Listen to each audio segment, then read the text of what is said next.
Hello student, psychology study point में आप सभी का स्वागत है। पावलोव का शास्त्रीय अनुबंधन या अनुकूलित अनुक्रिया सिद्धांत का मूल्यांकन आज अपन स्टडी करेंगे। Evolution of conditioned response theory. सिद्धांत के गुण हैं।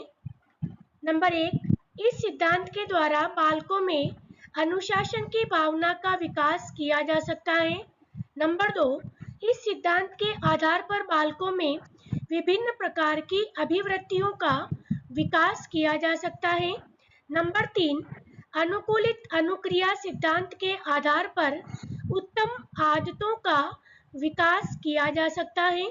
नंबर 4, यह सिद्धांत बालकों में उत्पन्न एवं संवेगात्मक अस्थिरताओं का उपचार करने में सहायक है।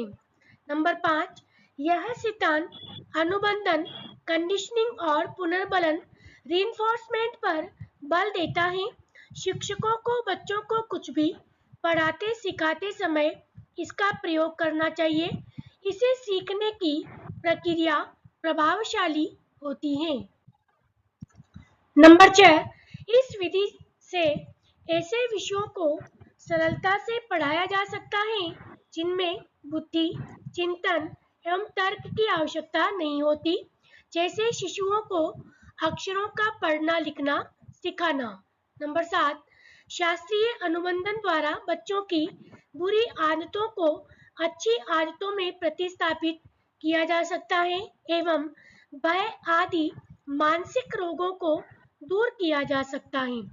नंबर 8, यह सिद्धांत विषयों के शिक्षण में शिक्षण साधनों, टीचिंग एड्स के प्रयोग और अनुशासन स्थापित करने में पुरस्कार एवं दंड के प्रयोग पर बल देता है। शिक्षा के क्षेत्र में इसका प्रयोग लाभकर सिद्ध हुआ है।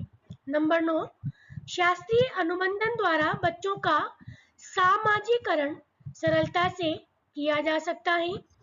इस सिद्धांत के महत्व के संबंध में जी लेस्टर एंडरसन ने कहा है कि अनुकूलित अनुक्रिया का सबसे महत्वपूर्ण योगदान यह है कि उसके आधार पर हमें एक ऐसी आधारभूत वैज्ञानिक सामग्री प्राप्त हुई है जिसके द्वारा हम अधिगम के एक सिद्धांत का निर्माण कर सकते हैं।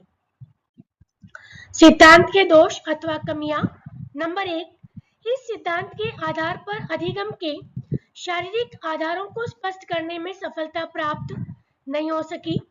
इस सिद्धांत को प्रौढ़ों पर नहीं किया जा सकता। नंबर 3, इस सिद्धांत में स्थायित्व का अभाव पाया जाता है।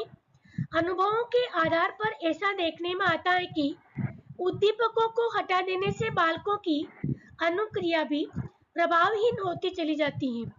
नंबर 4, यह सिद्धांत मनुष्य को एक यंत्र के रूप में मानकर चलता है, जबकि मनुष्य अपनी चिंतन शक्ति के आधार पर भी अपनी क्रियाओं को संपन्न करता है।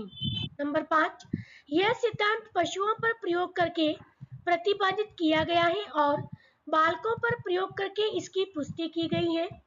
यह परिपक्व मनुष्यों की सीखने की प्रक्रिया पर पूर्ण रूप से लागू नहीं होता।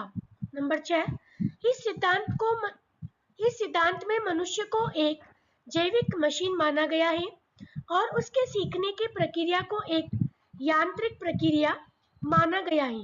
यह मनुष्य के चिंतन एवं तर्कपूर्ण सीखने की प्रक्रिया की व्याख्या नहीं करता। नंबर 9, अनुबंधित अनुक्रिया द्वारा सीखना स्थायी नहीं होता। नंबर 10, अनुबंधन की प्रक्रिया कुछ विशेष परिस्थितियों में ही होती है, जबकि सीखने की प्रक्रिया स्वाभाविक रूप से सदैव चलती रहती है। Thank you.